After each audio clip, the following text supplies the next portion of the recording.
You are listening to The Investor Way with Sam Ball and Jonathan McEwen. If you enjoy the show, please subscribe and follow us on Twitter at TIW Tweets.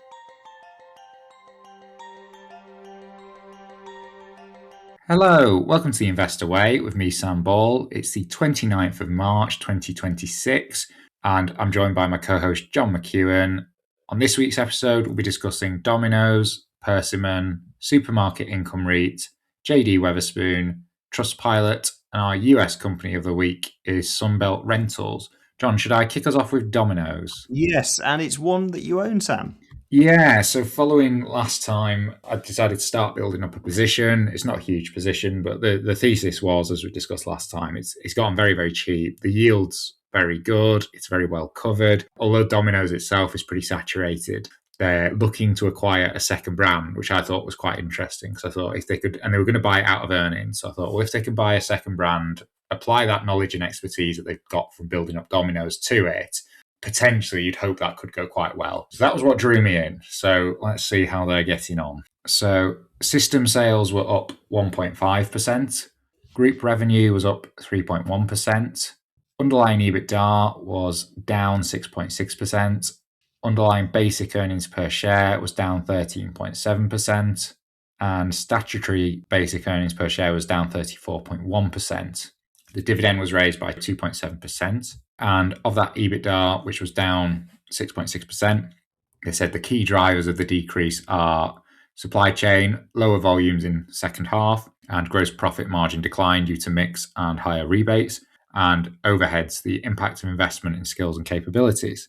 Like-for-like system sales were up 0.2%, and group revenue, that increase of 3.1% was driven by an increase in corporate stores revenue, offset by a decrease in total orders, which were down 0.9%.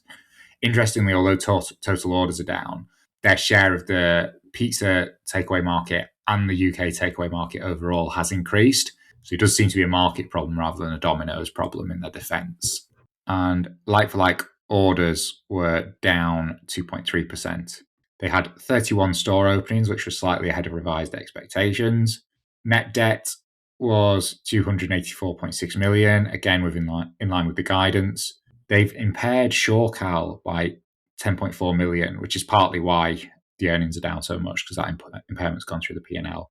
So they've put that impairment down to adverse impacts from the UK 2024 budget and tough economic conditions and driver employment transition in Ireland. So for context, Shorecal, so that was the leading franchisee in the Republic of Ireland, which at the time of acquisition operated 34, well, about a third of Domino's stores in the Republic.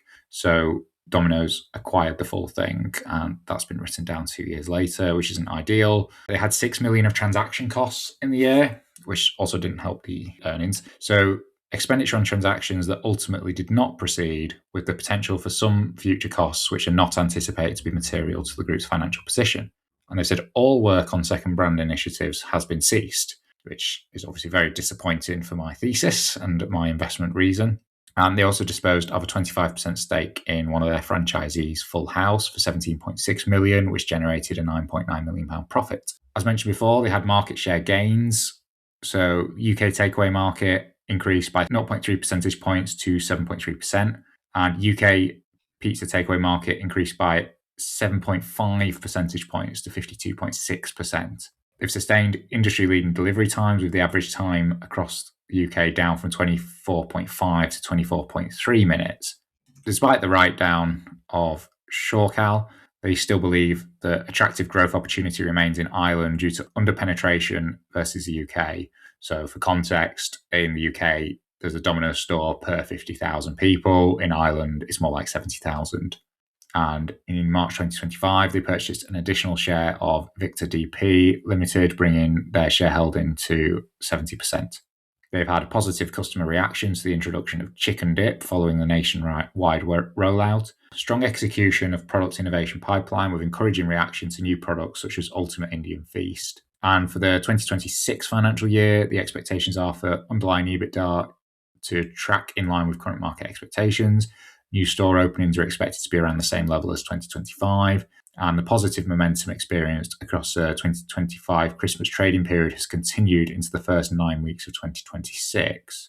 They have approximately 12 million customers that order an average of 4.3 times a year, and approximately 8 million customers now use the app, which represents approximately 75% of all digital orders. They've launched a new store format, which is only 720 square feet, which they say is an attractive solution for developers, supermarket retailers, or petrol forecourts with excess space. That provides attractive growth opportunities for small to medium franchisees. In terms of the valuation, the business trades at a PE of 10 and has a yield of 6.62%. My view, this is my first set of results as a shareholder. I'm not particularly happy. I think the results are okay. The yield's still very good. The price is still very good. I'm probably only down about, I think it's less than 10% since I bought in. I think it's about 8% I'm down. But although I like it on a valuation basis, kind of the main reason that I was buying it was I quite like the idea of acquiring the second brand, especially out of the retained earnings of the business. And for me, I just thought, well, you've got the downside protection because Domino's itself is still doing very well. It might be saturated, but I do still like the core business. But you've got that potential growth in the form of the second brand. Now that second brand idea has been dropped, you do ask yourself, what next? I know they think Ireland's underpenetrated. They might have these new ranges and new store formats, but it kind of feels like they're tinkering around the edges. The thesis going forward would probably have to be that it's not going to grow, which I'm not sure I'm comfortable with. So I'd intended to hold it for longer, but I don't think it's my own fault because I couldn't have imagined they'd drop a second brand idea so quickly. But now that's dropped, I think for me, that probably kills the investment case. What do you think, John, as someone who's more impartial? Yeah, I thought the results were okay. One of the concerns for me would have been just at the start, it feels like they're quite saturated. And I appreciate if you baked in the idea that they would have a second brand, then it gets over that. Other concerns I guess I would have would be GLP-1s, and I appreciate they're not as widespread and they're still quite expensive in the UK. But if you said in 5 years' time, let's say double or triple the number of people who are currently on them are taking GLP-1s, are they a lot of your heavy Domino's users? And are you going to have a reduction in the demand for the Domino's products? That would be, a worry. Not that the business is going to go away, but if it is significantly reduced, I think that's a concern. Anything else? I suppose, in the short term, I think you've probably got that World Cup coming up, World Cup year. So I'm sure that will be a tailwind for the business in the short term. But in summary, because it's fairly saturated at the moment, you've got some of those potential headwinds, which you don't know how will play out in relation to the GLP-1s. I wouldn't be investing. Right. So, I didn't need much persuading, but I think for me, the investment thesis is dead with that second brand. Yeah, so they're gone. Fine. Right. Shall we move on to a business that you used to own? Yes, it is. So it's the first. In fact, yes, it was the first of the house builders. I've owned 3. It's the first that I owned. It's Persimmon, which is the York-based house builder. They had full year revenue up 17% to £3.8 billion. And the uplift was driven by a 12% increase in completions to 11,905 new homes and a 4% rise in average selling prices to £278,203. Underlying pre-tax profits rose by 13% to £446 million against £440 million expected. Free cash flow fell from an inflow of £57 million to an outflow of £8 million due to a rise in inventory. The net cash position fell from £244 to £102 million. In 2026, assuming the conflict in Iran is short, which is a big assumption, the group expects to complete between 12,000 and 12,500 new homes, and underlying pre-tax profits are expected to land in line with current market forecasts, pointing to growth of around 5% to £470 million. A final dividend of 40 pence per share was announced, taking the full year total to 60 pence against the 2024 dividend of 60 pence also. Shares were up nearly 10% in early trading. In terms of valuation, the group have market cap of £3.45 billion and trade at just over 1 on a forward price to book basis, compared with the 10-year average of 1.85. And they have a prospective dividend yield of 5.5%, compared with the 10-year average of 7.5%. I thought these results were really good. Of the house builders we've seen so far, they're by far and away the best. You do wonder whether there's been a bit more of a turnaround in terms of the management. They were the worst when it came to build quality issues. The other thing that I was thinking about is the more of a sort of northern bias in terms of affordability and where Persimmon are based to sort of account for it. I think with the exception of Barrett Redrow, you've generally seen the house builders being quite similar in the results to date. And this is the first one that's, I think, has really sort of stood out. Barrett Redrow having bigger homes and more in the southeast, and thinking about affordability issues, planning issues, they're probably the worst hit. And on a valuation basis, the cheapest.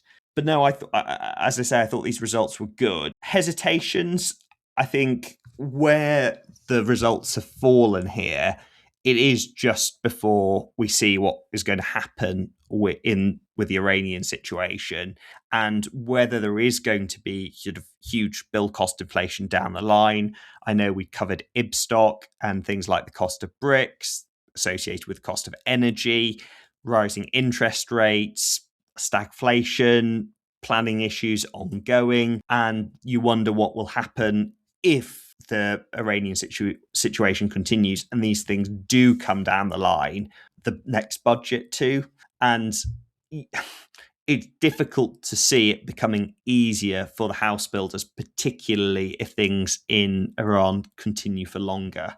So that would be my one concern. I own a house builder, which is Barrett Redrow. I'm quite happy holding it. How soon things turn around? I mean, I've been optimistic for quite a few years and I'm still waiting to see it. So yeah, I'm probably sitting on the fence. But what do you think, Sam? I think these are really good results. I thought the Taylor Wimpey results were pretty good last week, all things considered.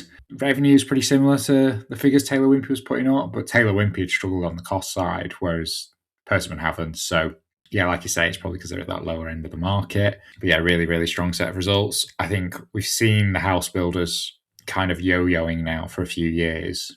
So I'd kind of want to see another year like that, probably. And then you might think, well, actually, they hopefully are heading in the right direction. By that point, we'd only be a couple of years away from a general election as well. So that might help in terms of kind of if there was a change in administration that maybe remove some of the red tape. So yeah, I think really, really good set of results. But for me, I'd want to see another year like this before I actually thought, yeah, it's starting to unlock that value that, as you've been saying for a number of years, is quite clearly there. What do you think about those potential headwinds as we go over the next financial year for for Persimmon? Because like you say, it depends on whether Iran's a short war. If it's a short war, you're probably okay. But if things carry on as they are, assuming that interest rates continue to go up, that is just going to have an effect, especially Persimmon. A lot of their buyers are kind of first-time buyers. They are in that end of the market.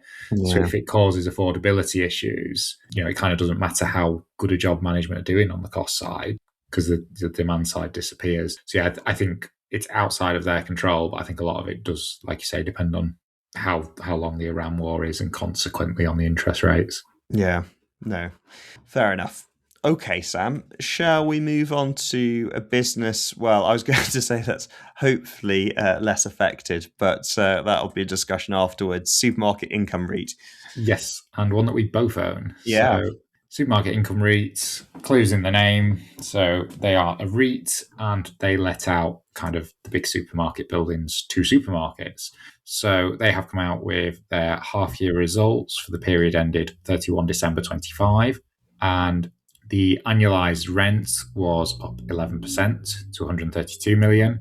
Earnings per share was basically flat. Dividend per share was at 1%, and the dividend cover dropped from 99 to 88%. Portfolio valuation was up 27%. Portfolio net initial yield was up from 5.9 to 6%.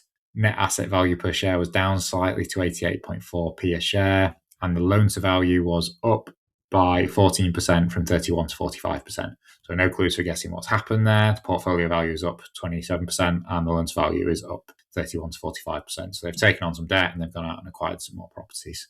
They've said 398 million of earnings enhancing acquisitions were made in the year, which are expected to contribute to providing a sustainable growing dividend for the 2027 year onwards.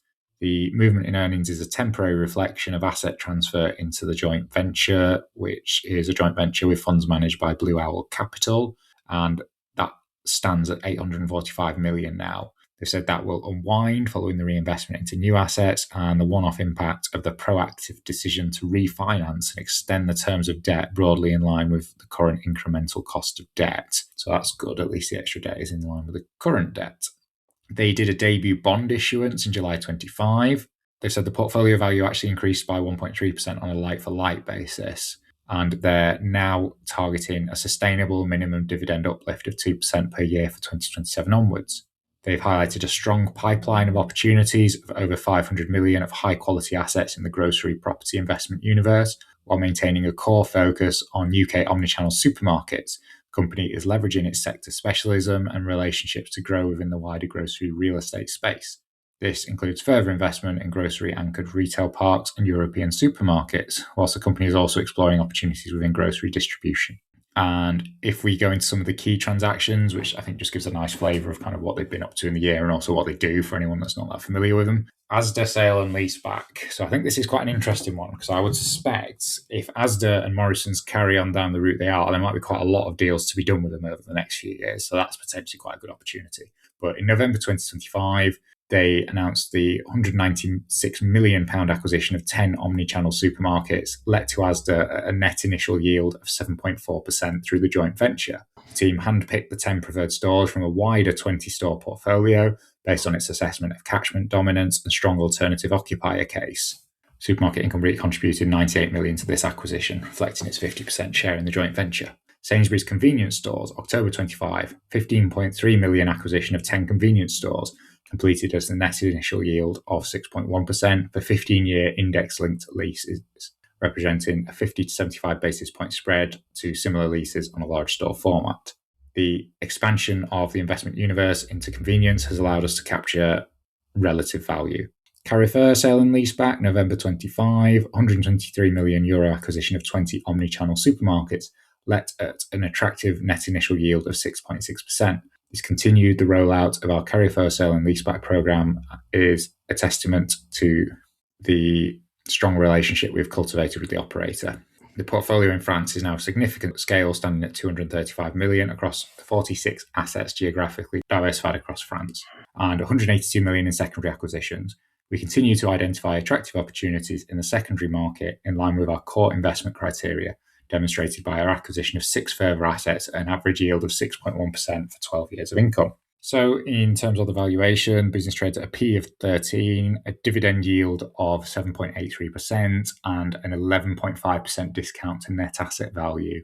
So I'm pretty happy with these. Share price has taken a bit of a dip, given it's a REIT. My only kind of niggle, and this is, I think, actually a bit unfair on the company, but obviously we've just talked about interest rates going up. That loan to value has gone up significantly from 31 to 45. I think 45, it's not an unreasonable figure, especially if they feel like the opportunity's there. They don't have a crystal ball, and it's easy to sit there and knock them now, but I don't think anyone expected, everything a few months ago indicated interest rates were going to keep going down. So I think it's a bit unfortunate that they've gone and increased the debt. But that being said, I think some of those deals they've done are very good deals. I think the Asda net initial yield of 7.4%, that's very attractive. I think it's going to take a while before they're paying 7.4% on debt, hopefully. So a bit frustrating that the debt's gone up, but I don't really blame them for that. I think operationally, I've got no complaints. I think the yield's very attractive, and I'm very happy to hold it. What about you, John? Yeah, I was going to say, Sam, do you know what they're paying on the debt? It's a good question. And does it say also how long it's dated? That's the other thing. So the weighted average cost of debt at the period end was 4.8%, and that was up from 4.2% in June 25. And the average debt maturity is 3 years. Okay, so it's relatively short. Yes. Fine. Which I think is sort of why the share price is taking a bit of a dip. Yeah, I was going to say, because if it were very long and they'd locked it in at 4.8%, that might look like quite a smart move. Whereas I guess now, if the interest rate environment, I mean, it's very difficult. No one has a crystal ball, but yeah, but then a lot of those yields are sort of 6-7%. So yeah, I know you can't rely on it, and anything could happen. But if in 3 years' time we're sat at 6-7% interest rates, it's not good for anyone. It's that's right. But yeah, I think there is an inherent risk there. Yeah, no, fair enough. Okay, but no, I still like it, and I think operationally to date they've been very smart. So let's cross our fingers and hope that the interest rates, or that if they do go up, that they're down before the 3 years are up. Right, shall we move on then to D Wetherspoon? So, yeah, we've covered them a lot of times. It's one of the UK's biggest and probably best known pub chains. They had their half-year results out last week with half-year revenue of £1.1 billion, which reflected like-for-like growth of 4.8%. Underlying operating profit, however, fell by 18.4% to £53 million, with higher costs more than offsetting the top-line growth. Despite investment in the existing pub estate, nearly halving to £21 million, there was a free cash outflow of around £0.2 million, and half year of 2025 was around £500,000. Net debt, including leases, was £1.2 billion. Like-for-like sales growth in the first 7 weeks of the second half was 2.6%, and the company warned that full-year profits could land slightly below current market expectations, with analysts' forecast currently looking at operating profit of £141 million. The interim dividend was unchanged at 0.4 pence a share, and the shares were down 9% on the results. In terms of valuation, the group have a market cap of £605 million and trade at 11.2 times forward earnings compared with the 10-year average of 19.8, and they have a prospective dividend yield of 1.9%. I mean, the results in terms of revenue look reasonable, but then you see how badly they've been hit by the measures in the last budget and their increased costs. And I think the way things are going, you'd be very worried about the rising energy costs coming down the line. And also, if we do see an increase in inflation, what that means for the budget later this year and whether Rachel Reeves will be coming back for more. It's an incredibly difficult industry at the best of times. And you think that you could have a sort of 2022 type scenario again, and that being really bad for Wetherspoons. So I would be staying well clear of it. Yeah, I don't have much positive to say. We've mentioned it a few times before. Some sort of deep value investors look at the book value of the company and that they haven't had their property portfolio valued in 25 years. 25 years ago, it was about 1.1 billion. So if you saw a breakup of the company, what would shareholders actually get? I wouldn't be going down that route, and it's not something I would be looking at. But I think that's one argument that some people do cling to with Wetherspoons if they're looking for that deep value. But no, I think there's far too many headwinds. And whilst it's the owner is very charismatic and they arguably have a good product, it's just such a difficult industry. Sam, what are your thoughts? Pretty similar. I'm surprised the shares were down so much though, because I think we last covered them a month or two ago, and that was when they'd put out a Q2 trading statement. And I think people were warned, so I don't think it's that surprising. But yeah, I wouldn't touch it unless you take the view that it might do well under a reform government, which we talked about last week. But yeah, in terms of, I wouldn't take too much notice of the balance sheet either, because I think I can't see it getting broken up anytime soon. So yes, the underlying assets might be worth more, but if they're not going to be realised anytime soon, there is going to be an appropriate discount for that. So I don't think there's any surprises in here. So I guess I'm just a bit surprised the shares were down so much following the results. How are TrustPilot doing? So TrustPilot are doing very well, actually. So TrustPilot, I'm sure most people are familiar with them, but they are the review website, and they have come out with their full year results, and they've said Well, to start the results, they've said, as the world's largest open customer feedback platform, TrustPilot provides businesses with authentic customer insight and data needed to build trust in an AI-driven world. We monetize through a high-margin B2B subscription model that prioritizes content integrity, delivering consistent growth as we capture a vast market global opportunity. TrustPilot is the trust platform for an AI world. So they're really pushing that the narrative that AI is going to be, they're going to be a beneficiary of AI, I think is what they're trying to get at, because it makes their data more valuable. So in terms of the figures, all their figures are reported in dollars, but bookings were up 22%, revenue was up 24%, adjusted EBITDA was up 69%, and that gives an adjusted EBITDA margin of 15.6%, and that's up from 11.4% a year ago. Operating profit was up 320%. Diluted earnings per share was up 29%. Adjusted diluted earnings per share was up 57%. Operating cash flow was up 102%. Adjusted free cash flow was up 173%. Adjusted diluted free cash flow was up 174%. Cash and cash equivalents was down 31%. The last 12-month net dollar retention rate was 102%. That was down slightly from 103%. They said that was underpinned by improved gross retention of 87%, up from 85%, offset by the annualization of the package migration in 2024. They completed 71.6 million of share buybacks in the period, and that's in dollars, by the way. So that's only worth about, it's probably only worth about 50 billion pounds. That's on a market cap of 725 million. So it's a pretty big figure. However, the cash has gone down in that period, so they cannot sustain that level indefinitely. So I would not assume that that will be the yield going forward. Given the confidence in future cash generation and closing cash position of $47.6 million after the buyback, we intend to buy back a further $30 million of shares, with a further £7.5 million provided to the Employee Benefit Trust to satisfy future share awards.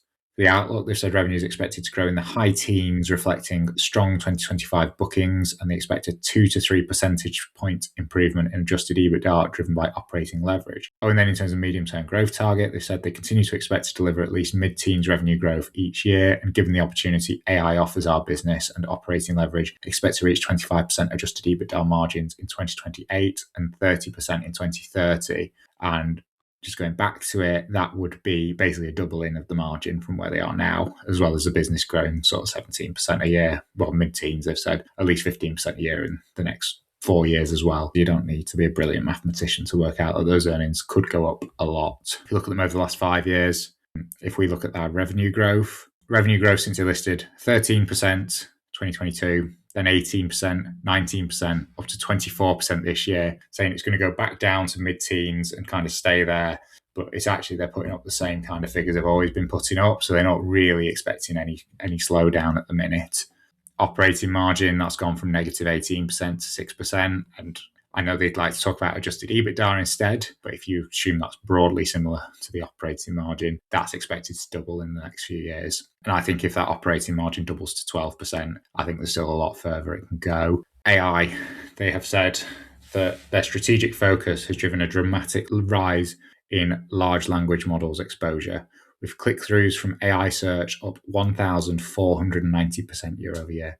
TrustPilot is ranked as the 5th most cited platform globally on ChatGPT in January 26, according to PromptWatch. This means ChatGPT has directly referenced, linked to, or cited TrustPilot as a source of information when answering the user's prompts. That probably makes it a lot more valuable. I think it's a reasonable conclusion to draw if you think we are moving to a world where AI is going to replace a lot of search. If we break the revenue down by region, UK was up 23%, Europe and rest of the world up 25%, and North America up 23%. So bombing away everywhere, really. In terms of the valuation, they trade at a P ratio of 150. However, that's 60 times the operating profit because there's no earnings yet, but only 16 times the operating free cash flow. But yeah, it's a tricky business to value, and I think you do need quite a bit of vision for this one. So if we look at the share price, this is really interesting. So it's currently at 188p. The year high was 289p, so it's still down about a third from that, but the year low was actually 126.5p. I think since these results have come out, basically it's up about 27% in the last month, and not unreasonably given the quality of these results. So a lot of what it had given up, it's actually already made back. which is a shame because I think if we'd covered it a few weeks earlier, I think it might have looked very, very attractive. That being said, it seems well placed to do quite well in an AI world based on everything that they seem to be putting in there. I think it's a really good business, really interesting. Same issue as the one we've always had, and that's the price. I would be uncomfortable paying those kind of figures for it at the minute because I struggle conceptually to visualize kind of where the upper limit is for how the business can grow. So I just wouldn't be comfortable at the current valuation. But I think, we've talked about a lot of these AI businesses in the last few weeks, the Right Moves, the Relixes, the Wolters Kluwers, the Baltics, on the money supermarkets as well. I think based on this set of results, I would put this in the category where AI is not going to be an issue. So I think that data is still incredibly valuable, and it's actually incredibly invaluable to the AI, and it's a source the AI is going to use. So yeah, really, really interesting, but I just don't want to pay up for it. What about you, John? Yeah, I think it's the difficulty paying up for it. But I think compared with the first couple of times we've covered it, I'm appreciating the quality now. And also it's that data that does integrate with it, the AI, quite well. So when I've used ChatGPT, it's cited TrustPilot a lot. And I think that is, it makes it even more valuable for the businesses to have subscriptions, etc., with TrustPilot. So would you agree then that you wouldn't be concerned about it in the way that you would with, say, a money supermarket? Yeah, exactly that. It integrates with it, whereas it's more, I think, conceptually more difficult to see how some of the other businesses integrate with it rather than just being completely disrupted and displaced by it. So should we move on to a business that probably won't be that disrupted by AI? Yeah, well, absolutely. So it's Sunbelt Rentals. We haven't covered it for some time. It used to be known as Ashtead, but essentially it's equipment hire on a massive scale. It's listed in the States, and they had their Q3 results out last week with third quarter revenue up 2.7% to $2.6 billion, driven by rental revenue growth of 2.6%. And underlying cash profits, EBITDA, was flat at $1.1 billion. Free cash flow rose from around $800 million to $1.4 billion over the first 9 months. And due to reduced capital spending, net debt for the period ended $7.6 billion. A new $1.5 billion share buyback was commenced on the 2nd of March, following completion of the previous $1.5 billion share buyback program in February. An interim dividend of 37 cents a share was also paid back in February. Guidance has been updated, with full-year rental revenue expected to grow by between 2% and 3%, previously guided at 0 to 4%. Free cash flow is expected to come in around $2 billion, and CapEx is now expected to be between $2.2 to $2.3 billion, previously guided at $1.8 to $2.2 billion. And the shares were broadly flat following the results. In terms of valuation, the group have a market cap of just under £20 billion, and they trade at 18.7 times forward earnings, and they have a prospective dividend yield of 1.6%. I thought these results were slightly disappointing, but it is a very cyclical industry. It's also one that requires a huge amount of capital expenditure, which is also something that I'm not keen on, although you would argue, Sam, that it's not going to be disrupted by AI anytime soon. They are one of the very big players in equipment hire, so there is somewhat of a barrier to entry, particularly with the type of equipment that they're often dealing with, and they do have a very high win rate on some of the mega projects. So if you get a few of those, if the economy is booming, then you'd expect Sunbelt Rentals to do very well. That's all sort of, I guess, up in the air at the moment, and you don't know if there is a longer term energy crisis and you have a global slowdown as a result. It's obviously not good for Sunbelt Rentals. I think the valuation as well, I know it's listed in the States, so they do command a premium over there, but I think for what you're getting, it's a bit expensive. So overall, it just wouldn't be one for me, but interesting to follow nonetheless. Yeah, I would largely agree. I think it's interesting to follow as well, since they kind of moved from the UK listing to the US. I think they always were kind of a US business whenever we look through the results, but I think these results are okay. But yeah, I've never loved how capital intensive it is. And I think for the growth figures they're putting up, kind of 19 times earnings, I agree, it just feels a bit steep. And the yield's not that great either. So yeah, I just wouldn't be that interested in it anyway, but particularly not at the current price. No, fair enough. Of the companies this week, Sam, what would be your top pick and what would be last? I think the one I want would be TrustPilot. Yes. But I wouldn't want to pay for it. So I think Yeah. top pick would probably be Supermarket Income REIT. I'm pretty happy with that overall. I think as things stands at the minute, I think with that sort of the average debt maturity of 3 years, I wouldn't be overly concerned at present. Least favourite, I think it would probably be Wetherspoons on industry, but I think, if I was being totally objective, however, I feel like given that my thesis feels like it's broken for Dominos and in quite a short amount of time, I think I kind of have to put Dominos last just because I'm going to be going out and selling it tomorrow. So what about you? Fairly easy. I think Supermarket Income REIT would be my top pick. I'm a little bit hesitant about some of that debt, but hopefully, on a macro level, things will settle down. What would be last? I think it would be fairly easy, D Wetherspoons. I do like TrustPilot, as you've said too, but it is just pretty expensive. It's not surprising given what it's been putting up. And hopefully one day I'll be brave enough or it'll have come down a bit so it's more affordable for me to buy. I think that's everything in that case. Thank you very much for listening, and we will see you again next week. See you next week. Thank you for listening to The Investor Way. To get in touch, please follow us on Twitter at TIWTweets. This podcast is for entertainment purposes only and does not constitute financial advice. Neither Sam nor Jonathan are financial advisors.